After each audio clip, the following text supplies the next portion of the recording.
birodar bekor qolgan bo'lsang, shart o'rningdan turda namoz o'qi. Tasbih ayt, istig'for ayt, takbir ayt, zikr bilan mashg'ul bo'l, kitob o'qi. Yoz, uyingni, xonangni tartibga keltir, kimgadir foydang tegsin, bekorchilikni o'ldir. Qaraganda, uyingda sen qilishing kerak bo'lgan ish to'lib yotibdi. Ikkita mardika olib kelsam, 1000 so'mdan bersam, agarot chopib, tekis agat olib beradi. O'zi 1000 yo'q o'zi. O'zi hemiri yo'q.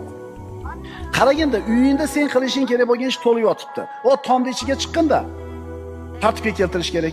Parvaringga tushganda, u ham shu tartib kerak bo'ladi. Ko'changdagi ariq, eshiging tagidagi ariq tozami?